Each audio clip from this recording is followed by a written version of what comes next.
Hello, good afternoon, my dear children. So I hope that you liked yesterday first part of a boy who became a pope. I would like to tell you when I read this book, I said, whoa, I really would like share with you because it is amazing story about Saint Paul John Paul II.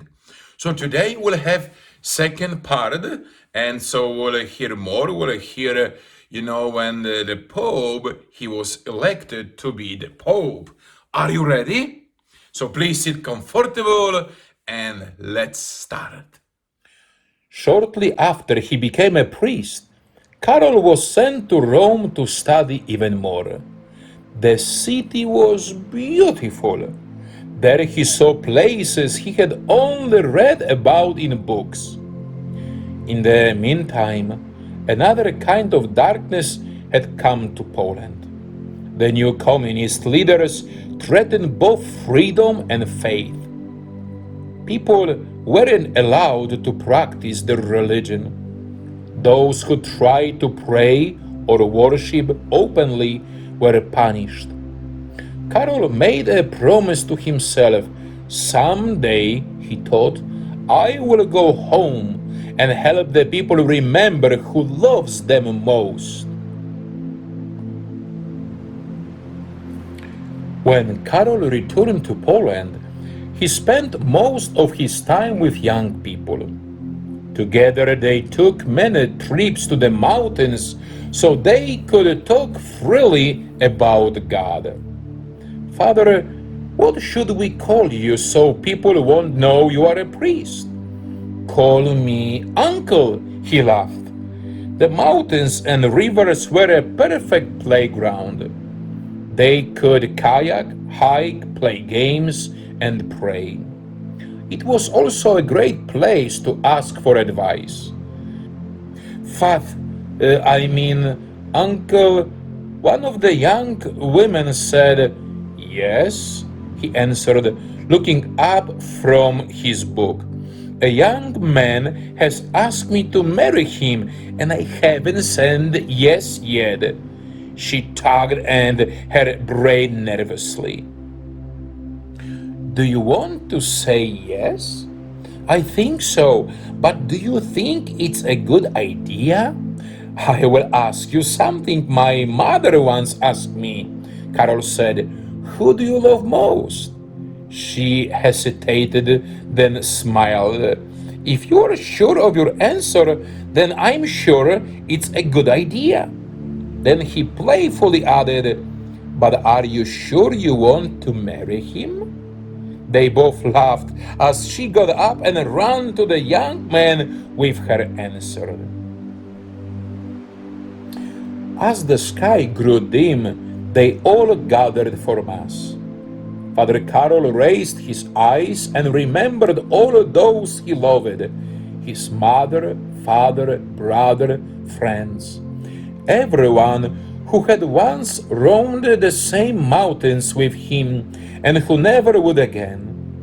In that moment he knew the gift of Jesus he held between his fingertips was not meant to stay hidden high in the peaceful peaks. It was time to share God's love openly in the cities below. Several years later, Karol was made a bishop. On Christmas Eve, Karol came to his window just as flurries began to brush against the panes. Word had spread that the bishop was going to do something great. Crowds gathered below, waiting for him to lead them to the city without a church. Karol hoped a church would be built there someday.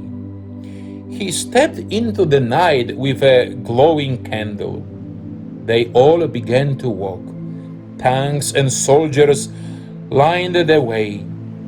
They too had heard that something was going to happen. They had orders to stop Bishop Carroll and the people, but the crowd overflowed. There were too many to take captive. Finally, they arrived at a large field where hundreds more had gathered. The army waited and watched as a giant cross made by the metal workers was planted deep into the ground. Underneath it stood Carol. His voice echoed in the night air. The people of this city belong to God, and the children of God want a church, he said. Midnight struck, and Carol courageously delivered the Christmas present he had wanted so long to give, a mass for all to see. The army watched. The people listened on their knees. And Carol gave thanks for this great moment. It wasn't long before Carol became an archbishop. He traveled to Rome often, and Luke walks through the city when he could. One day, Archbishop Carol noticed that a man about his age was staring at him. The man was holding a newspaper. He kept looking at it, then at him. Carol walked toward the man. His face seemed familiar. His eyes were just like, Jerzy? Is it really you? Lolek! Carol ran to his friend and hugged him. It had been a long time since anybody had called him Lolek. Where have you been? Carol asked. Everywhere, except Poland. Everything I loved there is gone. How are you doing, Lolek? I am well. I've been here a month, but I miss Poland. I read in this newspaper that you've been going great things, just like I said you would. It says here that you even got the government's permission to build a new church. Keep that up, and they will make you Pope. Carol sighed. There is so much left to do in Poland. The communists still control everything, but the people's faith is growing stronger. The two friends met often until it was time for Carol to leave Rome. The Polish people were happy to see him again. Archbishop Carol had become a cardinal of the church. This meant that now Cardinal Carol would help choose a new pope when one was needed. One August, he traveled to Rome to join the other cardinals from around the world. They gathered to choose a new Holy Father. When the votes were counted, a smiling Italian cardinal was elected, Pope John Paul I.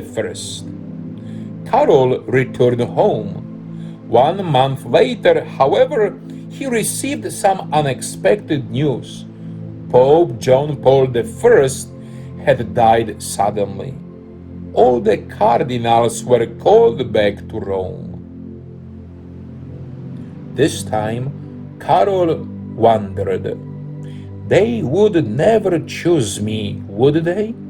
Of course not, he thought.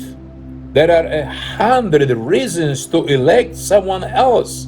Besides, there has never been a pope from Poland. Carol asked God to help him. Surely, Lord, you have a plan, he prayed, and I know who I love most. Trusting in God, Carol left for Rome. He had shown the Polish people how to keep their hearts free. He prayed that would be enough. The cardinals walked across St. Peter's Square to the Sistine Chapel. When all the cardinals were inside, the door was locked with a key. The election began. The next few days of voting would be long. As the votes were counted, Carol heard his name called. Then he heard it again. Everyone heard it. It was impossible not to hear it. Louder and faster his name was spoken. And then, Cardinal Karol from Poland, we have chosen you to be our Pope. Do you accept? Karol trembled. He would have to answer.